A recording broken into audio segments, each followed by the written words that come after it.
Today we are going to talk about section 3 of the first chapter. We're going to be defining some more terms today.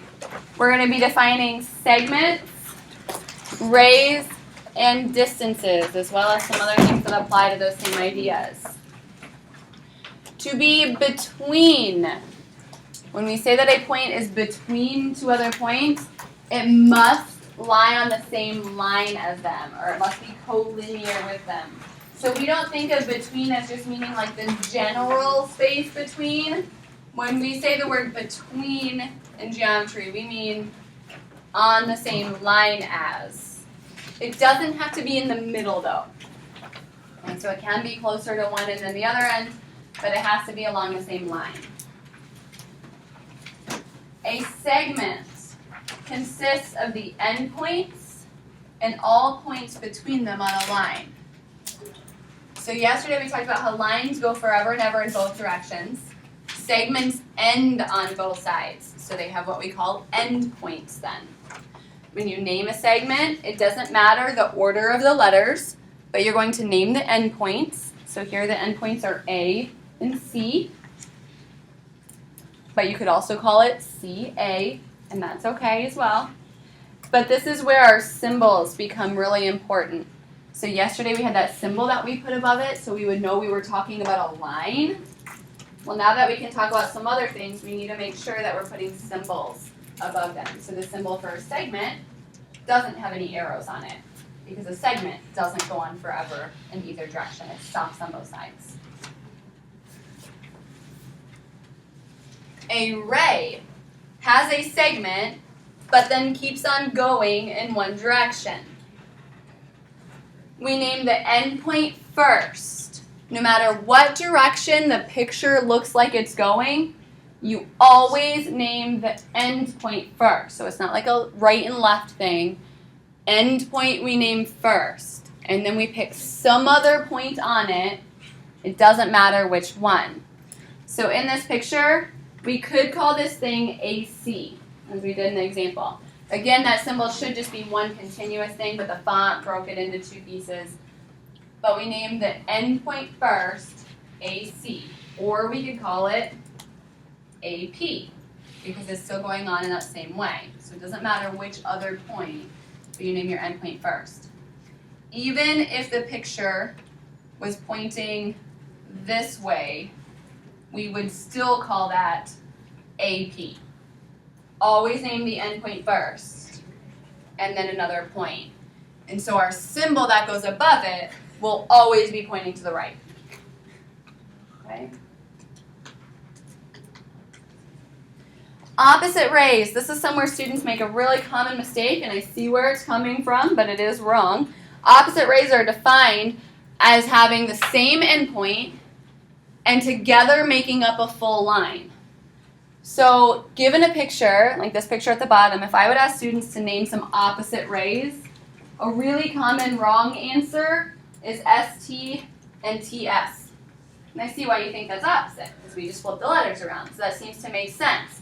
But the definition of opposite rays is that they should have the same endpoint, and when we name a ray, the endpoint should be the first letter. So they should have the same first letter, and when I put them together, they should make the whole line. So ST is really opposite of what? SR. SR. Because if I put those two things together, it would cover the whole line. They have the same endpoint S, but T goes one way and R goes the other way. Okay? Questions on that? Oh yeah, the line symbol or whatever on top of the SR or ST, would you always point it to the right? Yes, the ray symbol always points to the right when we're writing our notation.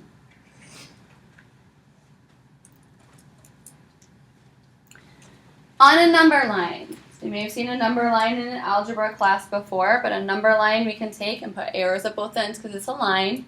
And then we can put our little dashes along here and we can start counting our numbers. -3, -2, -1, 0, 1, 2, 3. We can put points on there and give them names. The coordinate is the number. The point is the letter. So if your directions ask you what is the coordinate, they're asking you for a number. If they ask you what is the point, they're asking for a letter. Okay. Coordinate is a number, point is a letter. We can then define the length of a segment, or the length between 2 points, by subtracting their values. So if I put A here and B here, I can say the length of AB is 2. 3 minus 1 is 2. Subtract their values. Length is denoted by putting no symbol above. So that's why those symbols are so important, because whether they're there or not there determines a meaning. So if there's no symbol above, then we're talking about how long the segment is. Questions on those terms?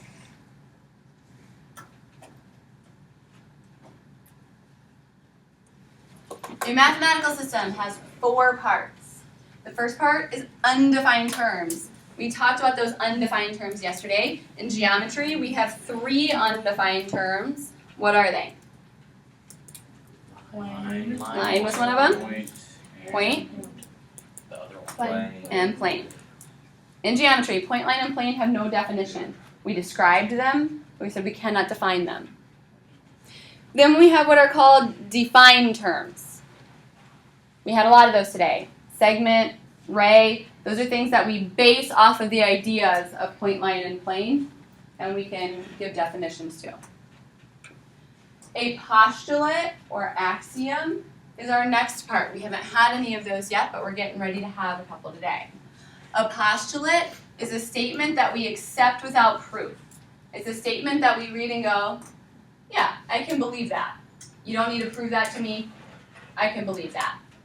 And in fact, there's actually no way to really prove a postulate. It's just something that we have to accept. Then the fourth part is called a theorem. We're not going to have any of those yet today, but we will as we move through the chapter. A theorem is a statement that can and should be proven. And we prove it based on definitions or postulates. Okay. Any belief system, like math or like Christianity, has these 4 parts that we can break down. So in Christianity, I would say our biggest, and there might be more, but I would say our biggest undefined term is God himself. We cannot define God. And trying to give a definition to who God is would be like putting him in a box. There's just no way that we could get everything in there. We can describe things about God, like we can say God is love, God is just, God is merciful, but I don't think there's any definition that we could do that would be accurate. It would just always be flawed in some way. But we can define some things about Christianity, like we can define the Trinity, or it's still a difficult concept, but we can try to put a definition to that. Or we can define other ideas about our faith. Postulates are statements that we just have to accept without being able to prove. There are a lot of these in Christianity that we just have to believe in. I believe in creation because the Bible tells me it happened. We cannot scientifically prove it, so we just have to believe it happened that way because the Bible says it happened that way. We can't prove that Jesus rose again. We just have to believe he did. Okay, there's no way to really go back and prove that it happened. We just have to believe it. But there are some things about our faith that we can prove. There's a lot of historical records about this man named Jesus and things that he did. So there are other things that can be proven given other historical records. So we can still kind of break that system down in these same 4 parts that we talk about in geometry. Questions?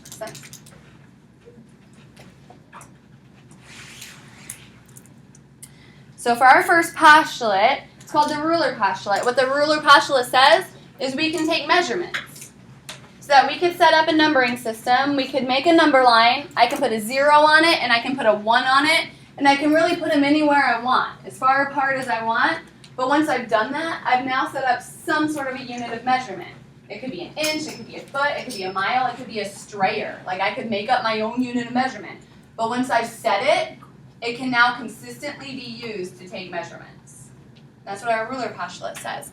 So it's a pretty big idea in that we can measure things. We measure a lot of stuff in our world, and we've just always believed we could measure it. Our ruler postulate says, yeah, you can do that. And it's a postulate. So we just believe it. We don't prove it. We believe we can take measurements. Our segment addition postulate is a really big deal for us too. We're probably going to want a picture to go along with this. A lot of times pictures speak louder than words. So our picture for our segment addition postulate says, if B is between A and C, remember at the beginning, the very first thing we talked about is between, means it has to be on the same line. Doesn't have to be right in the middle, but it has to be on the same line. It could be closer to one side or the other side, but it has to be on the same line. Then our segment addition postulate says, I can take this length of AB and add it to the length of BC, and all together that gives me the length of the whole thing, AC. This is something we can't prove, but when we look at a picture we go, yep, that seems to work. Okay, so our segment addition postulate says that I put together the length of AB and the length of BC, it gives me the length of the whole thing AC, if they're all on the same straight line. So that word between is important, because if it starts taking turns, then it doesn't work anymore. Okay. Questions?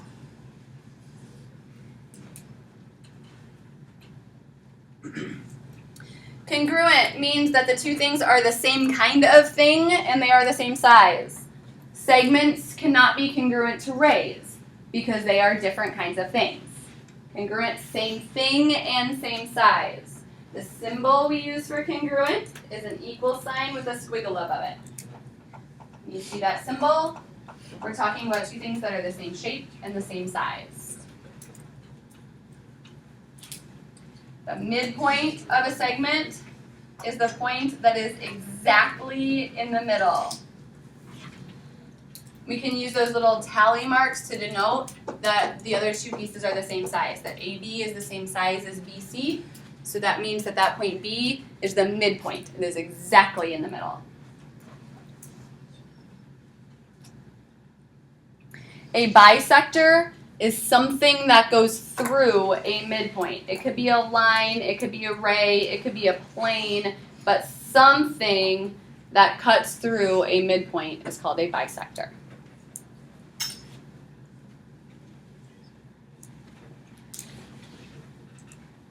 Questions? Okay, a lot of vocabulary today. Yeah. So symbols. Symbols are really important. So let's go through them. This first one, it should just be one piece together. But what is that symbol? A segment. It has no arrows. It doesn't go on. It ends on both sides.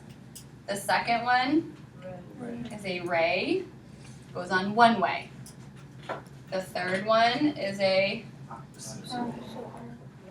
line. Two opposite rays together would make a line, but one thing in itself cannot be opposite rays. And the final one, with no symbol above, means length.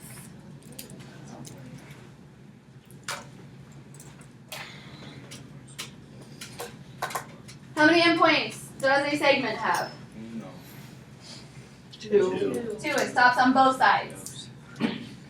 How many endpoints does a ray have? One. That's what I meant. Stops on one side, goes on the other way. A line?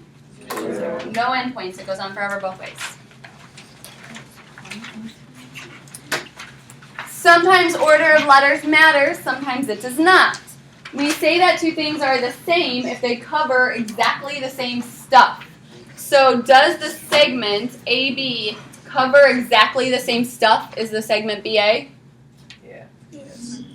Yeah. They both cover that same portion. Does the ray AB cover the same stuff as the ray BA? No. Does not. AB starts at A and passes through B. BA starts at B and passes through A. They cover some different stuff. Some of the same stuff, but some different stuff. So in array, the order matters. We always start with the endpoint. Is the line AB the same as the line BA? Yes. Yeah, they both cover everything. Is the length of AB the same as the length of BA? Yes. We are going to say that all length is a positive measurement. So it doesn't matter whether you're measuring from right to left or left to right. It still has the same length. Or say all lengths are positive lengths. Coordinates, remember our numbers. So the number that goes along with P is -2. The number that goes along with R is 0. the point is the letter that goes along with 2 is T. T. To find a distance, we can subtract their values. So R is at 0 minus S is at 1. And we get -1, but I said all lengths are positive, so we're just going to go whoop and call it +1. R is at 0. Q minus -1 equals 1. Go shoom shoom. P is at -2 minus T is at 2. -4, which we're just going to call it 4. Otherwise, you're going to get a picture from P to T and say how many spaces away? 1, 2, 3, 4 spaces away. Okay, so we can just count out that distance along our number line as well. Questions?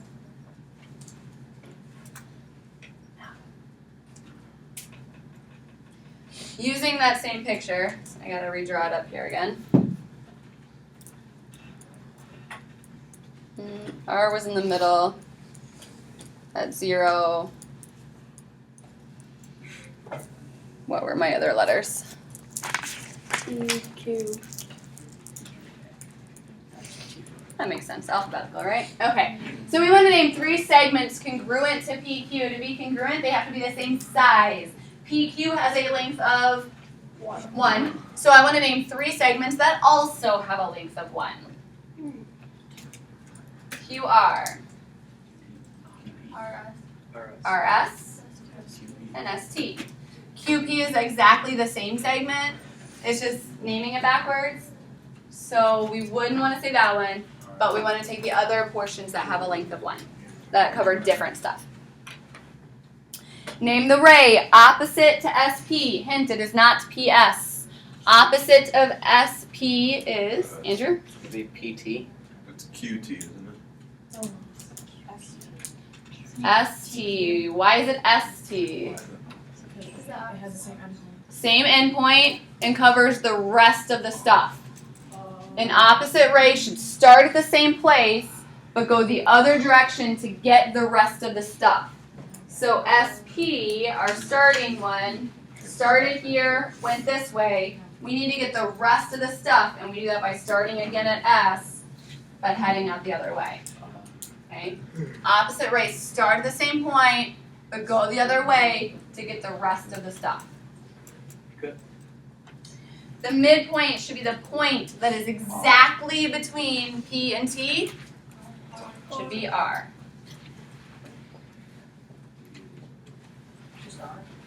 Just R. Questions?